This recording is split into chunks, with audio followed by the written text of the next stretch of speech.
Ya, selamat sore pemirsa TVRI Sumatera Utara dimanapun Anda berada. Senang sekali hari ini kami dapat hadir kembali menjumpai Anda melalui program Sumber Menyapa dalam segmen Kupas Tuntas. Pemirsa, kalau kita bicara tentang begal, akhir-akhir ini cukup meresahkan masyarakat di Kota Medan dan sekitarnya atau di Sumatera Utara.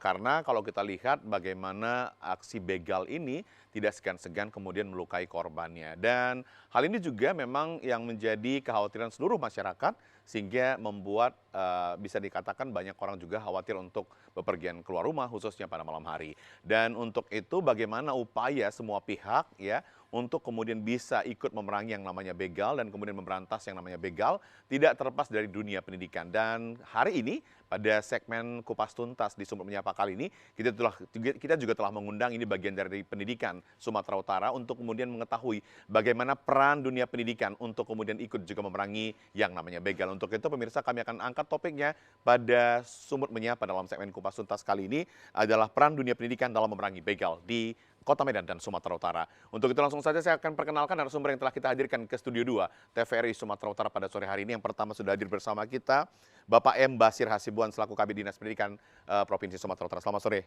Sore, Pak Basir, apa kabar? Sehat, alhamdulillah. Oke, alhamdulillah. Dan kemudian kita juga telah mengundang Ibu Hajah Hafrida Hanum SPD MPD selaku Kepala Sekolah SMK Negeri 1 Beringin. Apa kabar Ibu? Selamat sore.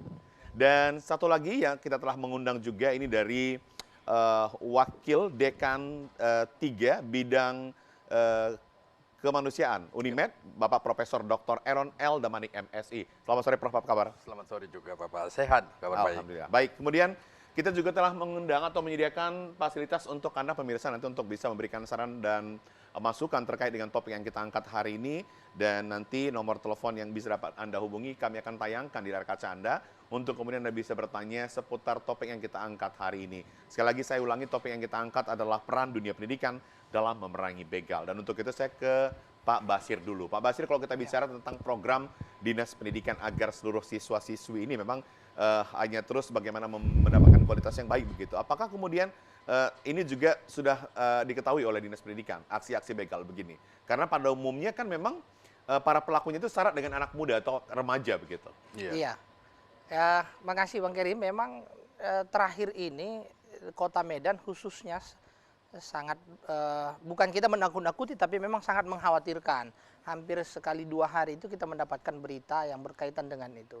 Dan terakhir memang kami melihat juga pelaku-pelakunya itu rata-rata usia remaja, usia pelajar.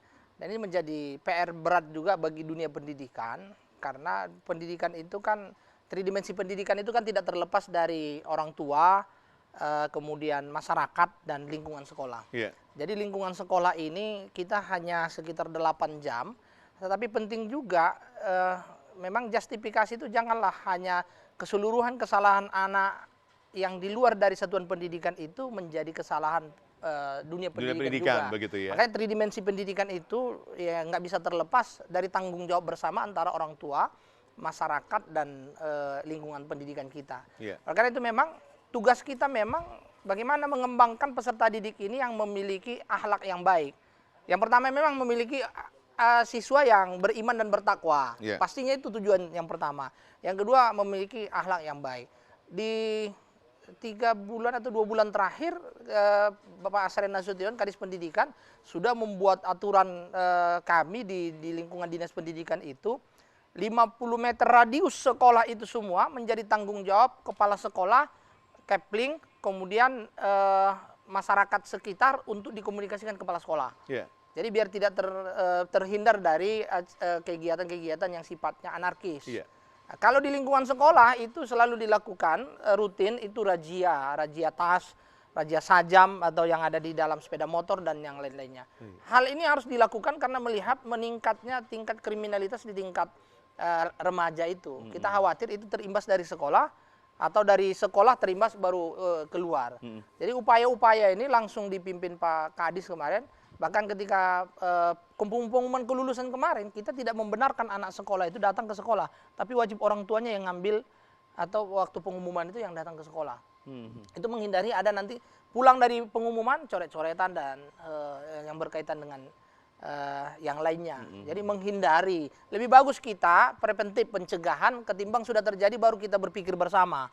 Karena pendidikan ini juga harus dirancang sedemikian rupa. Tidak lupa Pak Kadis itu mengedepankan karakter itu ketimbang mendahulukan ilmu pengetahuan yang dikedepankan. Jadi dunia pendidikan khususnya diarahkan memang pola pendidikan kita Sumatera Utara itu memang arahnya harus ke sana. Memang mohon izin tidak terlepas memang karena adanya konflik-konflik interest di lingkungan dunia pendidikan itu bisa terbawa keluar. Makanya kita mengantisipasi melalui kepala sekolah dan guru BK, mengaktifkan guru BK, harusnya di setiap sekolah itu ada semacam apa istilahnya, mengundang orang tua, memberikan pembekalan tentang tanggung jawab itu dan mengingatkan, mengaktifkan kembali komunikasi dua arah antara orang tua dengan wali kelas, pihak sekolah, istilah pihak sekolah. Jadi biar jangan, kalau orang tua ini tidak dikabari, bisa jadi anaknya mau ngapain pun, nggak datang ke sekolah pun nggak tahu. Jadi komunikasi ini sangat penting. Kemudian pihak sekolah kita minta juga agar melakukan pertemuan-pertemuan rutin dengan orang tua, atau mungkin pertemuan rutin antara wali kelas dengan orang tua untuk membahas bagaimana anak tersebut, kondisi psikologi atau bagaimana perkembangan anak di sekolah.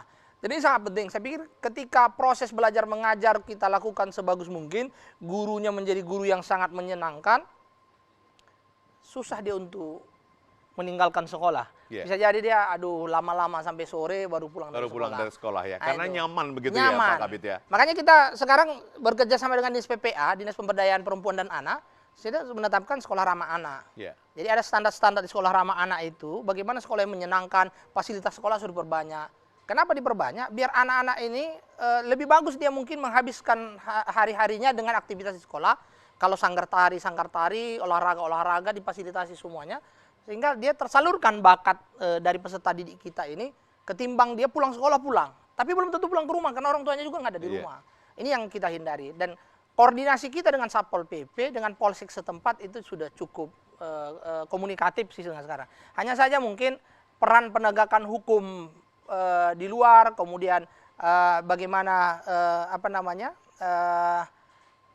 orang tua mengingatkan anaknya biar tidak melakukan hal-hal yang tidak diinginkan, itu juga menjadi sangat penting bagi kami, bukan hanya dunia pendidikan. Kalau dunia pendidikan itu kita berupaya semaksimal mungkin. Kalau ada kekurangan-kekurangan, kami juga menerima masukan untuk itu diperbaiki sebagaimana maksud dan tujuan pendidikan itu. Saya pikir itu. Mukadimah yang baik sekali nih dari Dinas Pendidikan. Kalau kita lihat apa yang disampaikan oleh Pak Kabit tadi, memang Dinas Pendidikan ini sudah memang mewaspadai bagaimana supaya tidak terjadi anarkis mungkin di lingkungan sekolah, bahkan ketika siswa keluar sekolah. Tapi kemudian saya mau nanya ke Ibu Kepala Sekolah, Ibu Hafrida.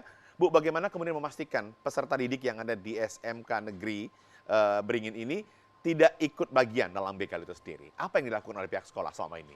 Oke, terima kasih. Sebagaimana yang disampaikan oleh Pak Basir tadi, bahwa kita melakukan komunikasi kepada orang tua siswa tentang perkembangan anak di sekolah.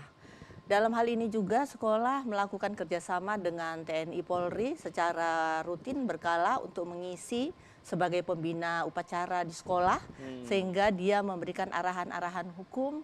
Kalau pelanggaran hukum ini hukumannya, sehingga anak-anak merasa diperhatikan. Kalau selama ini mereka merasa jauh dengan penegak hukum, tetapi dengan seringnya datang. Demikian juga Babinsa setiap hari ada di sekolah mengawasi perkembangan anak-anak kita. Kemudian dari pihak sekolah kita berusaha memantau sepenuhnya, mulai anak masuk sampai dengan anak pulang. Jangan sekali-sekali anak dipulangkan belum waktunya. Nanti dia akan menyimpang kemana-mana, ini salah satu cara.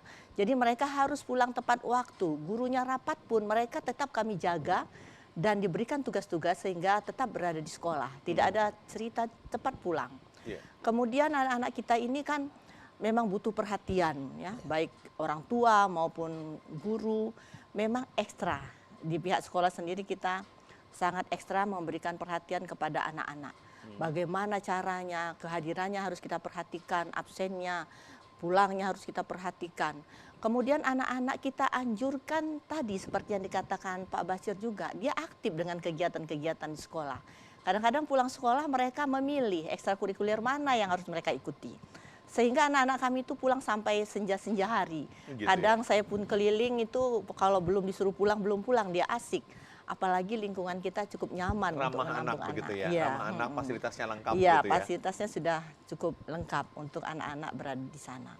Nah, di samping itu juga pendidikan agama memang paling utama. Yeah.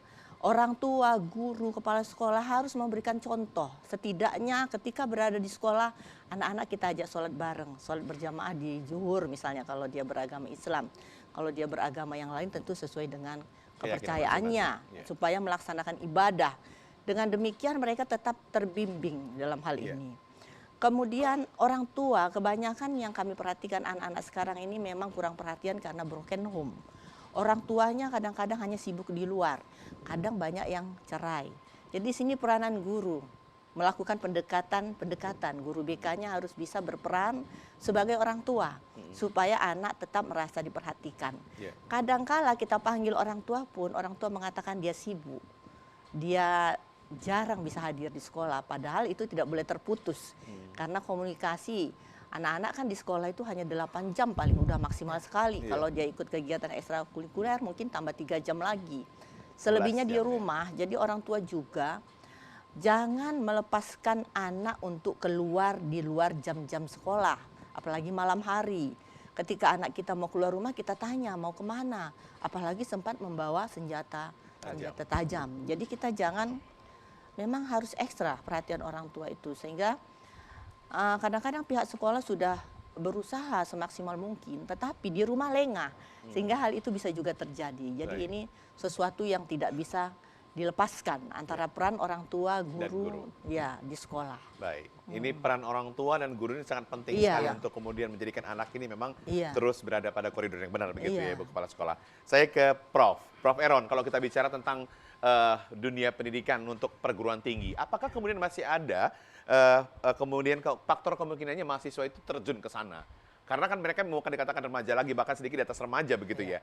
Tapi apakah kemudian ada celah atau mungkin tidak sama sekali atau justru ada celahnya gitu loh? Mereka juga punya kesempatan untuk bergabung di dalamnya. Dan apa kemudian peran universitas saat ini untuk membentengi mahasiswanya sehingga tidak akan ikut-ikutan melakukan aksi-aksi anarkis dan lain sebagainya? Iya, baik. Terima kasih Pak Geri. Nah, ini kan persoalan begal pada akhir-akhir ini terutama di Medan. Ini kan bisa disebutkan itu agak mencemaskan, begitu ya, mengkhawatirkan. Apalagi dalam 2 minggu terakhir ini misalnya kita dikirimi foto kejadian, juga korbannya. Seram sekali, benar. Menyeramkan sekali, gitu ya. Nah, terkait dengan apa yang Bapak sampaikan tadi, kalau di perguruan tinggi, adakah pelaku misalkan ini adalah orang-orang perguruan tinggi? Nah, ini kan pertanyaan menarik sebenarnya, ya. Meskipun sebenarnya asumsi hari ini bahwa pelaku-pelaku itu kan cenderung adalah setara SMP atau juga SMA. setara SMA, gitu. Tapi apakah terbuka peluang bagi lulusan-lulusan sarjana, ya? Meskipun atau justru orang-orang yang masih kuliah? Orang-orang yang masih kuliah, gitu ya. Meskipun tidak ada data sampai sejauh ini, ya. Tidak ada data yang kita miliki. Siapa sih sebenarnya pelaku begal ini? Seperti apa kondisi ekonomi, sosial ekonomi rumah tangga? Bagaimanakah kehidupan dalam rumah tangga? Terus juga bagaimana dalam dia bersosialisasi dengan masyarakat sehingga terjerumus kemari? Gitu. Ini pertanyaan penting yang harus dijawab sebenarnya. Saya juga tadi ketika ditunjuk untuk kemarin saya mencoba cari data di internet itu nggak ada ditemukan klasifikasi pelaku-pelaku ini. Usia berapa, jenis kelaminnya gitu, berasal dari ekonomi seperti apa, berasal dari rumah tangga seperti apa, itu nggak ada sampai jauh ini. Saya kira ini juga tugas kita penting. Bahan penelitian nanti di universitas begitu ya. Nah, terkait pertanyaannya Pak Geri tadi, apakah di universitas terbuka peluang? Mungkin terbuka peluang itu ada, ya. Karena kalau kami misalkan di Universitas Negeri Medan ada 28.000 mahasiswa kami di Unimed hari ini, gitu.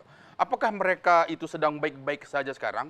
Tentu saja tidak, gitu. Karena mereka juga berasal daripada keluarga yang beragam seperti itu, ya, dengan tingkat heterogenitas yang begitu tinggi. Ini juga terbuka peluang ke sana. Tapi kita juga di Universitas Negeri Medan itu khususnya, dan mungkin juga di kampus lain, ya, arahan daripada pimpinan itu misalnya selalu menegaskan bagaimana agar mahasiswa-mahasiswa kita ini tidak terlibat dalam khususnya tindakan-tindakan anarki dan kekerasan seperti ini, gitu ya. Kita misalnya saya karena membidangi juga wakil dekan bidang kemahasiswaan itu, memantau ini kan dari ada beberapa HMJ yang bisa saya pantau, himpunan mahasiswa jurusan, juga ada senat saya di situ, ada juga BPMF saya gitu. Saya bisa mengontrol mereka, saya bisa melihat pergerakan-pergerakan mereka seperti apa di masyarakat. Ketika ada kejadian misalnya, saya bisa konfirmasi kepada mereka, apakah itu mahasiswa kita, apakah itu mahasiswa dari FIS, gitu. Nah itu bisa kita kontrol seperti itu gitu. Tapi satu hal yang ingin saya garis bawahi apa yang disampaikan oleh Pak Basir dan Ibu Tani Brukana, yang hilang dalam pendidikan kita hari ini kan, gitu ya. Itu kan adalah kegagalan pendidikan itu menghasilkan kompetensi sosial. Social competence gitu ya. Bahwa pendidikan itu bukan hanya berbicara soal kognitif, bukan soal psikomotor gitu, tapi juga attitude, ya, sikap. Nah, inilah yang hilang sampai saat ini gitu ya. Memang betul 3 dimensi daripada pendidikan itu, masyarakat, juga sekolah, juga lingkungan sosial. Ini kan untuk menciptakan, kenapa ini 3 peran ini misalkan, untuk menciptakan sikap tadi gitu ya, kompetensi sosial. Ketika sekolah misalkan kurang berhasil mengeksplorasi bagaimana kompetensi sosial ini, inilah mereka yang terjadi di lapangan. Narkoba gitu ya, jambret, jadi maling, jadi apa. Ini kan kurangnya kompetensi sosial. Tidak pernah merasa menghargai bahwa tetangga itu menjadi bagian daripada diri dia. Tidak pernah melihat misalnya macet itu menjadi bagian dari dia. Membuang sampah itu menjadi bagian dari dia. Ini kegagalan daripada kompetensi sosial. Ya, pendidikan ya, karena kita memang menyoroti dari pendidikan, ini adalah tugas kita dari bidang pendidikan. Ibu daripada kepala sekolah, bapak daripada dinas, saya dari perguruan tinggi, bapak juga dari penyiar seperti dari lembaga penyiaran publik. Ini tugas kita seluruhnya gitu. Itu saya pikir Pak Geri. Luar biasa 3 narasumber ini, makanya masih hebat. Kita harus masuk ke komplek pertama soalnya. Biasanya harus 3 kali putar ini. Baru masuk komplek. Jadi saya mau nanya sebenarnya Pak Basir bagaimana memenangkan sosial kompetisi itu sendiri saat ini dalam dinas pendidikan kita, tapi setelah pesan-pesan berikut ini tetaplah bersama kami di Sumber Menyapa dalam segmen Kupas Tuntas, pemirsa.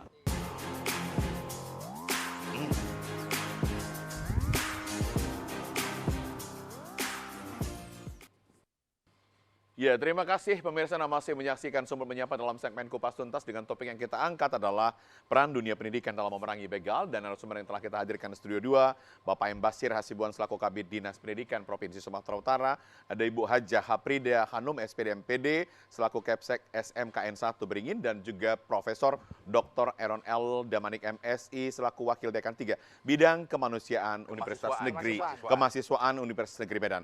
Saya ke Pak Basir lagi. Pak Basir, kalau kemudian menarik apa yang disampaikan oleh Pak Aaron tadi, Prof. Aaron tadi ini, bagaimana kemudian upaya Dinas Pendidikan untuk memenangkan sosial itu? Ya, kompetensi sosial itu kompetensi yang harus dimiliki oleh seorang guru. Jadi guru itu punya kompetensi pedagogik, punya kompetensi profesional. Juga dia harus punya kompetensi sosial. Kompetensi sosial ini kemampuan dia dalam bersosial kemasyarakatan itu perlu ditularkan ke peserta didik kita. Jadi sangat penting di antara kemampuan kompetensi kompetensi guru itu sangat penting, bukan hanya dia bagaimana transfer of knowledge, bukan hanya itu. Kalau hanya transfer of knowledge itu lebih pintar lagi Google daripada gurunya. Gitu ya. Iya. Lebih pintar Google. Ya, setuju. Setuju Jadi Pak sekarang Basir. bukan hanya itu, transfer of attitude. Karena itu sangat penting, tadi disampaikan. Kita kalau sudah attitude-nya bagus, kalau knowledge ini, pengetahuan ini, 3 bulan pun bisa kita latih, Prof. Betul. Tapi kalau attitude, 3 tahun pun belum tentu bisa kita latih. Belum tentu nempel ya? Belum tentu. Karena dia habit. Harus menjadi sebuah kebiasaan yang dilakukan oleh guru, dicontoh. Namanya digugu dan ditiru. Maka saya sering sampaikan, teman-teman guru ini kalau membuat aturan itu sesuaikan dengan fakta di lapangan. Izin Pak Prof. Saya sampaikan itu, mohon izin. Kalau membuat aturan itu dilarang siswa merokok, tapi gurunya merokok, maka itu tidak boleh. Tidak adil dalam sebuah peraturan. Kalau membuat aturan dilarang merokok, ya harus tulen gurunya, itu jangan ada yang merokok. Kalau masih merokok gurunya, kalau merokok siswa, ya nggak salah dong merokok siswa, orang bapaknya yang dicontoh merokok. Saya selalu menyampaikan seperti itu, walaupun itu kan bukan letter tulis kita, tapi selalu kita himbau itu. Bapak Ibu dibuat di aturan siswa, ada di aturan itu. Di aturan siswa kita ada dilarang terlambat. Sebenarnya nggak boleh kalau di SMA Taruna Nusantara itu nggak ada bahasa dilarang. Malu kalau terlambat. Malu duluan depan. Malu. Jadi kalau bahasa dilarang ini orang kita lah pula, apalagi orang Sumut kan, makin dilarang makin penasaran. Makin penasaran gitu. Jadi di situ mungkin yang harus dipertajam lagi. Pasti guru itu punya kompetensi sosial. Tapi kan kemampuan guru untuk dalam membimbing attitude dan yang lainnya dengan jam-jam yang sudah ada juga minimal 24 jam, mungkin kan sangat terbatas juga. Maka kerjasama tadi yang kita sampaikan masyarakat, orang tua, dan pihak sekolah itu sangat penting. Jadi bisa menghasilkan, nggak ada masalah saya pikir setiap hari atau setiap apa, diingatkan nanti kepala sekolah, guru-gurunya, tolong lapor ke perkembangan anak ke guru, ke orang tua. Apa perkembangan anak, kita lapor. Harusnya ada laporan mingguan wali kelas ke orang tua. Saya sangat menghimbau itu ketika jadi Kacabdis kemarin, saya ingatkan itu kepala sekolah, tolong harus ada laporan guru, wali kelas, dan guru kepada orang tua. Biar apa? Biar peserta didik itu tahu kita, dan orang tua itu mohon maaf, kalau tidak dilapor, dia nggak mau tahu. Bahkan dia mau tahu tentang anaknya, naik kelas apa tidak, nanti waktu bagi rapot. Jadi susahnya di situ. Maka muncul istilah itu, kalau anaknya pintar, banyak orang tua yang ngomong, memang keturunan kami pintar-pintar. Tapi mohon maaf, kalau anaknya kurang kemampuannya di beberapa mata pelajaran, apa katanya? Sudah digaji, kepala sekolah udah digaji guru. Tapi anak saya kok masih anak begini-begini saya masih aja. seperti itu gitu. Jadi di satu sisi itulah. Jadi intinya memang dinas pendidikan kita sangat berharap guru-guru yang dihasilkan LPTK itu punya pemahaman tentang kompetensi sosial, sehingga nanti ke depan bagaimana murid-murid kita ini paham dia. Dan paling tidak tadi transfer knowledge itu harus dibarengi dengan transfer attitude. Itu yang paling penting saya pikir. Menarik ini, Iya. Pak Basir. Saya ke Ibu Haprida. Bu Haprida, kalau seseorang siswa ketahuan melakukan anarkis atau melakukan sesuatu yang sifatnya mungkin ke arah anarkis begitu, apakah tindakan dari sekolah? Apakah kemudian ini harus ada peringatan pertama, kedua, tiga, atau sudah ada sanksi langsung gitu? Iya, pasti. Selama ini juga di sekolah belum pernah terjadi. Belum pernah ya? Karena Jadi memang susah membayangkannya begitu jadi ya, Bu susah ya? membayangkan. Memang luar biasa, berarti luar biasa nih Pak Iya, Kabid. belum pernah terjadi. Ini soalnya ada Pak Kabid soalnya di sini Iya. kan gitu ya? Jadi seperti apa yang disampaikan Prof tadi, itu sudah kita implementasikan kepada siswa. Mulai dia datang ke sekolah disambut dengan senyum dan salam gurunya, sudah kita lakukan semua. Cuma saya rasa ada efek dari COVID-19 itu sekarang kita rasakan. Kenapa? Waktu itu kan dilaksanakan pembelajaran secara daring. Pendidikan karakternya kurang. Namanya daring, fokus kepada mata pelajaran terus seperti yang Prof katakan tadi. Sementara anak ini butuh sentuhan-sentuhan di dalam membentuk karakternya. Saya rasa 3 tahun terakhir kita di situ rusak karakter anak kita. Dan mulai tahun ini kami kembali menerima siswa dengan proses adanya MPLS, masa pengenalan lingkungan sekolah. Di sana dia diperkenalkan dengan kepala sekolahnya, dengan gurunya, visi misi sekolahnya, semua dibentuk. Bahkan kita kerjasama dengan pihak TNI untuk melatih disiplin mereka mulai dari berbaris dan pembentukan karakter. Itu baru kita mulai lagi ini, tahun ini. Tahun-tahun yang lalu itu tidak ada, sehingga anak berasa lebih bebas kebablasan. Waktu mereka pertama sekali masuk, kami juga kecewa.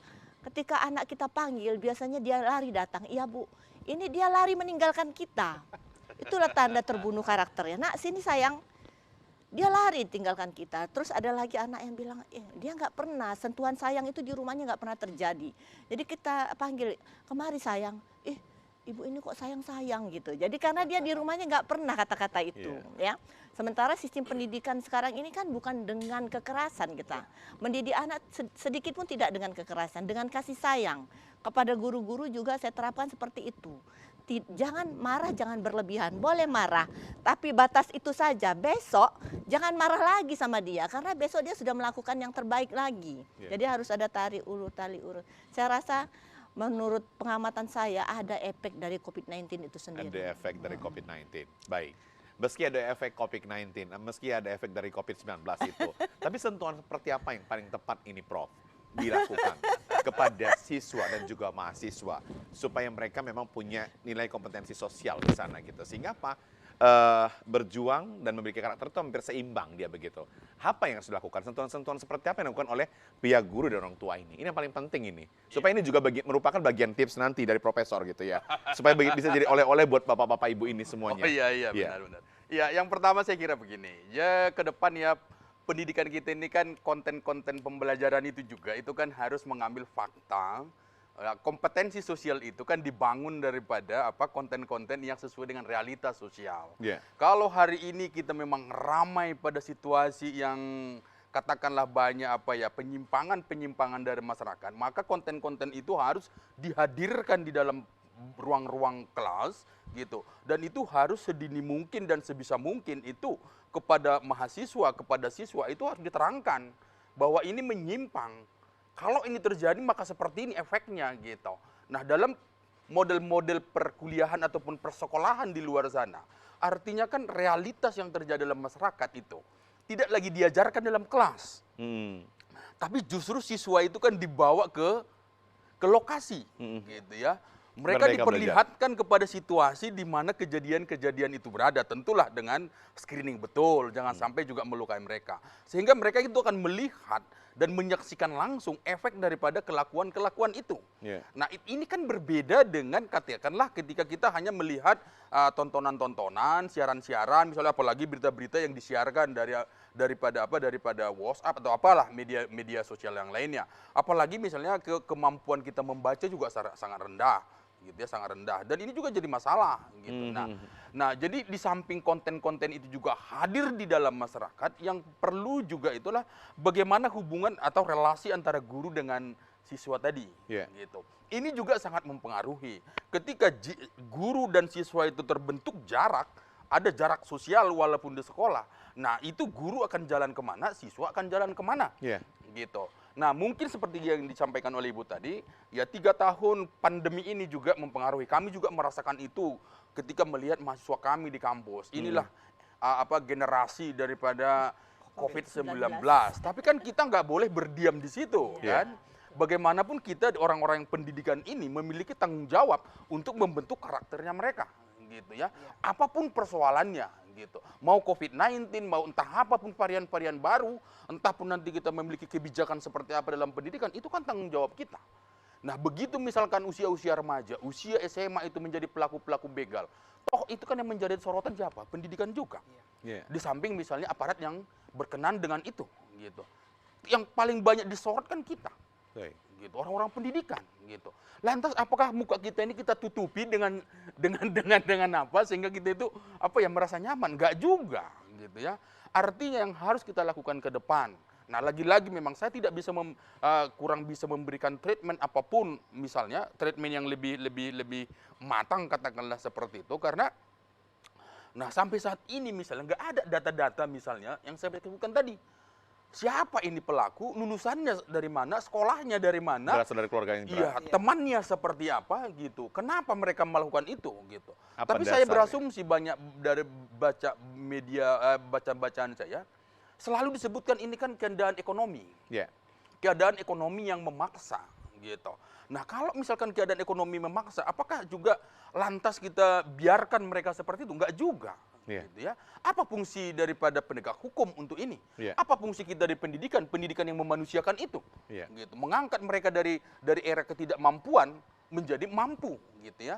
Nah, inilah yang kita sebutkan tadi kompetensi sosial itu. Kenapa misalnya pendidikan di Finlandia itu yang paling banyak dicontohkan, ya, di Jepang itu yang paling banyak dicontohkan, gitu ya. Bagaimana mereka itu kompetensi sosial itu benar-benar hidup sehingga aparat pemerintah negara, kepolisian, militer itu tidak begitu sulit untuk mengatur warga negaranya, gitu. Ini yang harus kita temukan. Kalaupun kita uji coba pendidikan di Finlandia di Indonesia, nggak cocok juga. Belum tentu cocok. Dari Jepang kita uji coba di Indonesia, nggak cocok juga. Karena karakter negara-negara itu berbeda.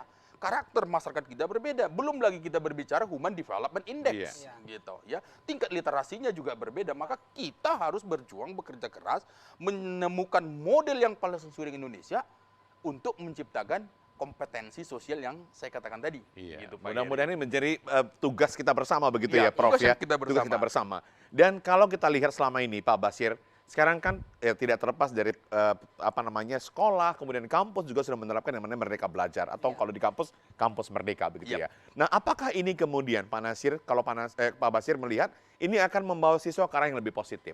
Iya, pasti ke arah yang lebih positif. Karena kalau dulu di masa Pak Prof ini mengajar itu guru the teacher oriented. Oh iya, the teacher oriented. Mohon izin Pak sekarang Prof. kan? Karena saya termasuk produk itu. Oh gitu ya. Gurulah segala-galanya di depan. Tapi bisa jadi kabit, lontar jadi kadis. Oke. Siap. Mohon izin. Nanti dengar Pak Gubernur nggak enak. Jadi di satu sisi kalau kita ini the teacher oriented seperti kita dulu, ya istilahnya profesor ini the teacher oriented produknya dulu. Kayak ginilah jadi profesor dan luar biasa, mengalir terus gitu kan. Nah, gimana lagi dengan yang sekarang sudah student oriented. Jadi proses pembelajaran itu sekarang diarahkan di Merdeka Belajar ini bagaimana semua kemampuan itu, guru itu hanya fasilitator, memfasilitasi siswa kita ini untuk mengeksplor kemampuannya. Itu di satu sisi yang paling penting untuk di saat ini, dan kemudian antara siswa dengan siswa itu saling diskusi untuk menemukan, makanya sekarang ada PBL ya, project based learning. Jadi setiap kegiatan itu berbasis project. Tapi ada kompetisi juga di sana, ada nilai kompetisi Ya juga ya? pasti, lebih tinggi lah di kompetensi sosialnya di situ ketimbang seperti Prof ini dulu. Kalau Prof ini dulu lipat tangan, dengarkan. Kalau sekarang interaksi antara kita ini tinggi. Nah itu, jadi lebih apa di sini, sosialnya nampak. Jadi ketahuan kita, penilaian kita juga kan bukan hanya kognitif, bukan hanya pengetahuan, tapi juga afektif. Ketahuan nanti mana yang nonton saja, mana memang dia yang aktif, mana dia yang setengah-setengah. Merecoki saja, kira-kira seperti itu, setengah-setengah dia gitu kan. Nah, kalau yang diam saja dia nggak peduli, yang penting kelompokku siap. Tapi kalau yang aktif dia ragu dan takut dia kalau seandainya kelompoknya nggak siap. Ini yang seperti ini harus menjadi perhatian, penilaian tersendiri bagi pendidik di sekolah kita. Jadi penting memang ke depan saya yakin dengan Merdeka Belajar ini, karena sudah terpacu kepada siswa proses belajar itu, dan siswa juga boleh mengeksplor pelajaran itu di luar, bukan hanya di dalam kelas. Kemudian kegiatannya itu berbasis proyek tadi. Jadi ada hasilnya yang dilakukan mereka itu yang dibahas mereka. Ada proyek yang memang yang harus kerja dilakukan begitu ya? Iya. Jadi pemecahan masalah. Kalau dulu itu kan belum sampai ke situ kita. Kita ini sudah diajari, karena pendidikan orang dewasa itu kan bagaimana mampu anak ini ke depan dipersiapkan untuk mampu memecahkan masalahnya. Kalau disiapkan dia hanya untuk mengetahui, maka susah kita ke depan. Tapi kalau disiapkan dia anak didik kita ke depan untuk mampu memecahkan masalahnya, maka yakin kita bangsa ini akan menjadi bangsa yang besar. Amin. Nah, ini harapan kita bersama. Luar biasa memang Pak Kabid kami ini. Oke, saya mau tanya ini ke Bu Hafrida. Salah satu juga yang bentuk-bentuk begal itu adalah geng motor katanya. Dan geng motor ini berasal biasanya ketika anak-anak yang sudah tahu atau remaja yang biasa sudah mulai pintar naik sepeda motor. Nah, apakah siswa yang naik sepeda motor semua ke sekolah sudah pasti memiliki surat izin mengemudi? Setelah pesan-pesan berikut ini, tetaplah bersama kami pemirsa.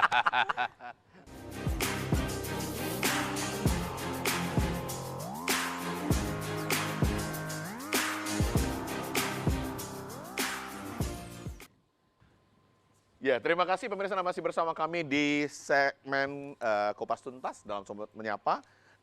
Dengan topik yang kita angkat adalah peran dunia pendidikan dalam memerangi begal. Saya ke Bu Hafrida. Bu Hafrida, salah satu bentuk kejahatan juga memang kadang-kadang anak-anak muda ini atau remaja ini yang bermula tahu naik sepeda motor, kemudian mungkin punya geng dan sebagainya gitu. Apakah kemudian siswa ya yang masuk ke sekolah itu, atau menjadi peserta didik itu, yang bawa sepeda motor itu sudah punya SIM semuanya? Dipastikan atau bagaimana? Atau mungkin itu luput juga dari perhatian guru-guru, yang penting sampai ke sekolah dia nggak terlambat begitu. Ya, bagaimana kemudian itu? Sebagian besar mereka belum mempunyai SIM karena belum berusia 17 tahun. Lantas bagaimana? Kami sampaikan kepada orang tua jangan diperkecil penggunaan sepeda motor. Diperkecil atau tidak boleh sama sekali.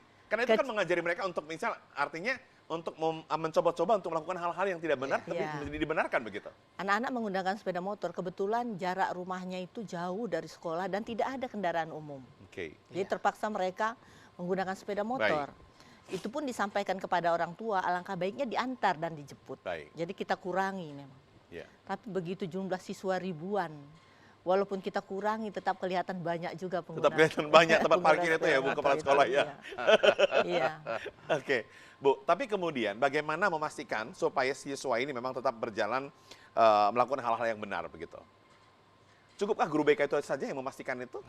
Kita semua bekerja sama. Ya, karena kalau biasanya kan kalau sekolah ini kan guru BK tanya guru BK dong gitu ya. Nah bagaimana nih kerjasamanya dengan guru-guru lainnya? Ya tetap harus, guru BK hanya berapa orang. Ya, makanya jadi semua guru harus terlibat, semua guru memantau.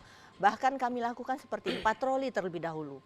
Sebelum anak-anak kita keluarkan, gurunya keliling. Guru keliling. Karena mau anak-anak dari luar menunggu di simpang.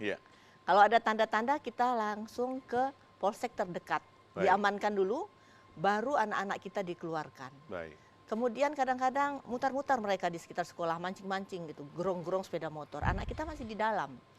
Terus kita tidak kasih keluar anak-anak. Sabar, kita amankan dulu gitu. Itulah usaha-usaha yang kami lakukan. Ini usaha-usaha yang dilakukan ya Bu ya, supaya memang anak-anak itu terus melakukan hal-hal yang baik begitu ya. Terbukti memang SMK Negeri 1 Beringin memang luar biasa kan begitu. Memang itu tidak rahasia lagi kan begitu ya Bu ya. Oke.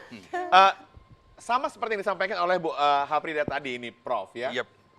Ada pengawasan dilakukan oleh guru, begitu ya, biar anak-anak ini terus melakukan hal yang benar. Yep. Bagaimana pula kemudian siskamling kita? Ini kan bentuk pengawasan dari masyarakat gitu ya, masyarakat sipil begitu ya. Yeah. Apakah Bapak Prof melihat hal ini, budaya ini sudah hilang atau bagaimana? Atau kita menyerahkan sepenuhnya kepada pihak penegak hukum begitu? Iya, pertama gitu ya. Saya sebelum masuk ke situ saya ingin ungkapkan seperti ini. Data menyebutkan bahwa kriminal pelaku begal ini rata-rata ya kecenderungannya yang pertama ini usia sekolah meskipun nggak lagi sekolah. Iya. Betul. Usia produktif lah. Iya, Ya usia sekolah tapi nggak lagi terdaftar sebagai siswa atau pelajar. Yang kedua, tendensinya juga ini adalah positif narkoba. Oke. Ini juga positif narkoba. Jadi dua ini kan mengerikan ini. Iya. Putus sekolah dan narkoba. Gitu. Nah, pertanyaan kemudian, kenapa bisa mereka itu putus sekolah? Itu satu hal lain. Oke. Tapi kenapa bisa mereka itu terjerat dalam narkoba? Nah, ini kan jadi masalah besar. Oke. Gitu. Artinya, lingkungan di mana mereka itu hidup, narkoba itu gampang didapatkan. Iya. Sehingga mereka cepat mendapatkan dan mengkonsumsi. Iya. Ini artinya juga bahwa selain penegak aparat hukum yang tidak bekerja, fungsi lingkungan sosial juga tidak bekerja. Iya. Gitu. Artinya mungkin apa? Kalau dulu di era-era sebelumnya ada pos keamanan lingkungan, Siskamling itu, sistem keamanan lingkungan, apakah itu akan kita hidupkan kembali untuk membentengi lingkungan kita, untuk membentengi misalkan rukun tetangga, rukun warga kita itu dari narkoba dan juga begal ini? Iya. Kalau itu yang kita hidupkan kembali, artinya kan ini ada krisis kepercayaan kepada penegak hukum. Penegak hukum begitu. Nah, ini krisis kepercayaan. Kok sampai masyarakat melakukan swakarsa? Tapi penting nggak menurut Prof itu dilakukan Ya lagi? penting dalam kondisi saat ini, Iya. gitu. Ketika begal itu ada di mana-mana, polisi, aparat penegak hukum hanya memberikan garis-garis merah ini rawan, ini rawan, ini rawan. Itu juga tidak membantu. Nah, masyarakat juga kan tidak realistis juga. Ada pekerja-pekerja itu pulang jam 10, jam 11 dari masa kerjanya. Terus jalan satu-satunya yang harus dilewati di situ. Iya. Nah, itu muncul sebagai zona Jadi merah. zona Rawan. merah. Dari mana dia mau lewat? Itu yang menjadi persoalan kita. Itu yang jadi persoalan. Jadi kalau si Skamling itu dihidupkan, Aman. sah-sah saja aman. Tapi fungsi mereka ini di mana? Di mana? Tapi Gitu. apakah kemudian ini penting kita lakukan supaya memang ya udah nggak apa-apa, masyarakat punya fungsi sebenarnya. Boleh Masyarakat bisa juga, mengambil boleh alih juga. fungsi itu begitu. Gitu. Saya sebenarnya begini ya, saya juga banyak mengamati di masyarakat gitu ya. Di lingkungan saya itu juga usia-usia SD, sekolah dasar, SMA, SMP itu juga sudah banyak terjerat oleh narkoba. Saya kasihan melihat mereka gitu ya. Ada juga yang ngelem gitu. Di depan saya pun mereka itu ngelem. Loh, saya nasihatin gimana? Tapi orang tuanya juga membiarkan. Artinya apa? Mereka hidup dalam situasi yang tidak nyaman, juga lingkungan yang tidak nyaman gitu. Maka peran daripada lintas sektor, entah itu pemuka agama, entah itu juga aparat desa, aparat apalah namanya, ini harus bekerja sama bersinergi untuk ini. Oke lah, kita sebagai tugas pendidikan kami ini, tetap kami komit untuk menciptakan perilaku yang baik pada siswa dan mahasiswa kita.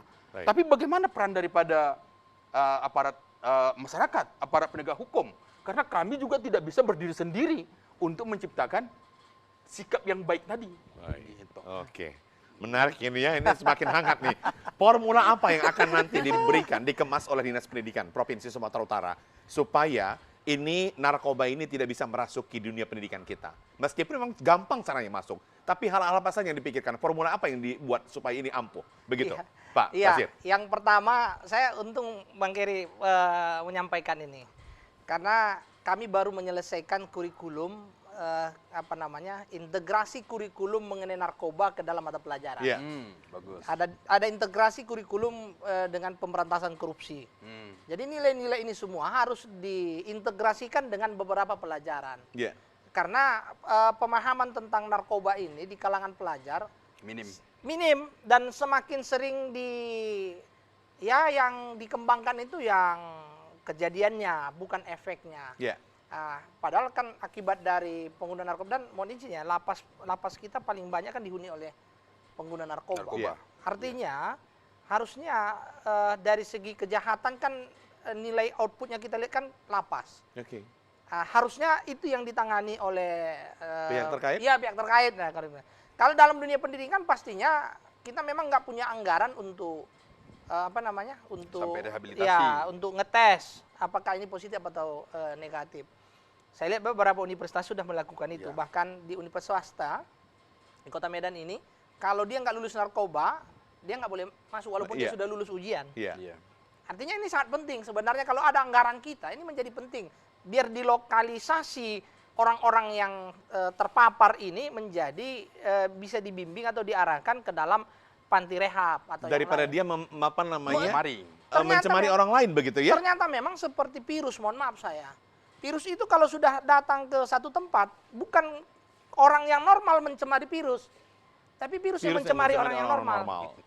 Itu sudah hukum alamnya. Udah nggak ada istilah itu, jarang kita mendapatkan istilah. Orang yang normal itu bisa membuat orang tobat, orang yang sudah terpapar kali dengan narkoba. Makanya harus dilokalisasi dia. Jadi orang-orang yang terpapar itu, yang parah, dimasukkan ke dalam panti rehab, yang masih bisa diarahkan, masih coba-coba, ini masih bisa dibimbing oleh orang tua, pihak BK di sekolah. Jadi upaya-upaya ini harus dilakukan. Kalau kita di sekolah razia tadi, itu upaya yang kita lakukan, agar yang seperti ini. Tapi memang kalau ada anggarannya perlu juga satu-satu dites. Kalau aturan, sudah adanya aturannya kita buat. Bagi siswa yang kedapatan ini dan itu semua kan, kadang lain-lain sekolah lain pula aturannya. Ada yang pakai ranking. Kalau rankingnya pelanggaran sekian, nanti bisa dia di SP1, SP2, SP3. Ada yang kalau dia udah parah, bisa dia dirumahkan berapa hari. Kalau lebih parah lagi, dirumahkan mungkin lebih lama lagi. Paling parah lagi, bisa dikembalikan ke orang tua. Itu kan hukuman-hukuman sesuai dengan Permendikbud 82 pun seperti itu, tentang kekerasan di lingkungan satuan pendidikan. Saya begitu Bang Geri. Jadi penting saat ini memang kita semua, lapisan masyarakat, untuk berpikir bagaimana anak-anak kita ini tidak terpapar narkoba. Karena faktor saya lihat yang paling besar, dan ketika kita berdiskusi dengan teman-teman APH, pelaku-pelaku itu rata-rata positif narkoba. Itu positif. Itu udah postulat itu. Udah postulat. Baik. Bu Haprida, kalau tadi Pak Basir banyak cerita, ini kan formulanya sama juga yang diterapkan oleh SMKN 1 Beringin begitu. Tapi apakah formula-formula ini atau program-program itu terus dijalankan atau bagaimana untuk memastikan supaya siswa kita ini memang tidak terjerumus kepada yang namanya penyalahgunaan narkoba? Iya benar. Tetap dilaksanakan, kita bekerja sama dengan BNN. Tetap bekerja sama, BNN di Serdang. Secara berkala mereka melakukan penyuluhan-penyuluhan. Oke. Bahkan di tempat kita juga sudah pernah tes urin. Ketika mereka ada proyek jadi sampling ya. Tapi agak lumayan 30 orang siswa diperiksa. Pas itu semuanya bebas? Satu positif. Satu. Lantas diapain? Direhab langsung. Direhab langsung. Tapi kemudian mereka diterima lagi kah? bisa. Karena kalau tidak diterima kita merusak masa depannya. Memang itu programnya dia kenanya bukan pecandu sebenarnya. Dikasih minuman atau apa dengan temannya gitu. Dia bukan pemakai. Tapi karena positif ya kita rehab juga. Selama 3 bulan. Tidak mau. Selama 3 bulan. Kembali lagi sekolah. Udah kembali bagus. Kembali bagus. Tetap kita pantau. Oke, bagaimana kemudian langkah-langkah antisipasi berikutnya, Bu, yang dilakukan di SMKN 1? Nah, dengan adanya sampling seperti ini, mereka kan ketakutan. Karena secara berkala kita, yang kita periksa itu kan atas maunya kita, bukan atas maunya anak. Yang mana-mana kita curigai, kita periksa. Tapi ternyata sangat minim. Ketahuan satu itu pun mereka nggak sengaja memakai. Nggak sengaja. Karena kita proses terus, bagaimana kok bisa seperti ini. Dikasih teman, minum gitu. Oke, tapi kemudian selain BNN yang datang ke sana, pihak mana lagi yang sering datang untuk memberikan masukan-masukan terkait dengan bahayanya narkoba kalau misalnya itu digunakan oleh dari siswa begitu? Polres juga datang. Polres juga sering. Polsek juga datang. Polsek juga datang ya. Jadi berapa bulan sekali dilakukan, Bu? 1 kali 3 bulan kah, atau mungkin sekali setahun atau berapa? Sering sekali juga dilakukan itu, karena itu memang penting sekali untuk penetrasi begitu ya. Berganti-gantian untuk mereka. Membentengi siswa-siswi begitu ya, Bu ya. Iya. Oke, kita sudah di penghujung acara ini. Di penghujung acara, apa yang dimasukkan Prof ini terkait bagaimana supaya kita memang terbebas dari begal, khususnya dunia pendidikan kita, khususnya kampus, sekolah ini terbebas dari yang namanya begal. Meskipun memang secara pemetaan ya kita nggak tahu dari mana asal mereka ini, tapi biasanya adalah kalangan remaja yang putus sekolah dan juga positif narkoba. Tapi bagaimanapun tidak tertutup kemungkinan juga siapapun bisa terkontaminasi. Tapi bagaimana kemudian supaya lingkungan kampus, lingkungan sekolah terbebas dari begal? Bagaimana ini masukannya? Ya, pertama gitu. Saya tidak memungkiri apakah misalnya ada mahasiswa kami atau mantan mahasiswa kami yang jadi pelaku begal, walaupun datanya tidak. Tapi yang pertama begini. Kalau kita di Universitas Negeri Medan itu yang pertama, begitu kita menerima mahasiswa baru itu 6.000 sampai 7.000 per tahun. Gitu. Ada namanya masa orientasi mahasiswa gitu. Dan kepada mereka itu dihadapkan langsung dari 3 instansi yang berbeda. Yang pertama itu dari tentang berbicara tentang narkoba gitu ya, itu dari BNN, terus juga berbicara soal bela negara gitu, itu juga dari Kodam gitu ya. Terus juga berbicara soal efek daripada kekerasan penyimpangan seksual itu dari komisi di Sumatera Utara, KPAI di Perlindungan anak. Iya, perlindungan anak. Ini juga dihadirkan. Nah, mungkin kalau di perguruan tinggi kan dia tidak seintens seperti di SMA ataupun di SMP. Karena ini kan rentang usianya juga sudah berbeda. Mungkin kalau di perguruan tinggi seperti kami cukup mungkin sekali setahun atau 2 kali setahun, tapi kalau di sekolah itu memang harus lebih intens. Karena memang gitu ya, mereka ini teracuni ataupun positif narkoba di usia-usia yang labil seperti ini. Nah, kita dari psikologi pendidikan misalnya bisa melihat bahwa usia-usia yang labil ini mencari jati diri, mencari teman, mencari identitas, gitu. Ini macam geng motor juga kan bagian daripada itu misalnya. Nah, ini yang harus dilakukan ya pembinaan-pembinaan di sekolah, entah apapun kegiatannya saya kira juga melibatkan instansi-instansi yang terkait. Baik. Terima kasih Prof. Pak Basir singkat ya, singkat padat nggak lebih dari 20 detik ya. Apa nih closing statement-nya supaya kita dunia pendidikan kita terbebas dari yang namanya begal? Ya, pendidikan kita harus tetap kita jalankan sesuai kaedahnya, mendidik anak-anak kita agar terhindar dari terpengaruh ikut begal yang marak seperti sekarang ini. Baik, Bu Hafrida, apa nih closing statement-nya supaya sekolah kita memang terbebas dari yang namanya begal? Yang jelas kita tetap bekerja sama kepada orang tua untuk memperhatikan anak-anak kita di sekolah. Baik. Oke, terima kasih Ibu Hajah Hafrida Hanum, SPDM PD selaku Kepsek SMKN 1 Beringin. Terima kasih Pak Basir, Kabid Dinas Pendidikan Provinsi Sumatera Utara. Terima kasih Prof. Dr. Aaron L. Damanik MSI selaku Wakil Dekan 3 Bidang Kemahasiswaan Universitas Negeri Medan. Terima kasih Pak. Mudah-mudahan atas hadirnya ketiga narasumber yang hebat-hebat hari ini di TPRI Sumatera Utara bisa memberikan pemahaman ke dunia pendidikan di seluruh Sumatera Utara supaya dunia pendidikan tidak terkontaminasi, tidak menjadi atau tidak para peserta didiknya tidak menjadi pelaku begal. Bahkan kita bisa semua memerangi yang namanya begal. Selamat sore, sampai jumpa pemirsa.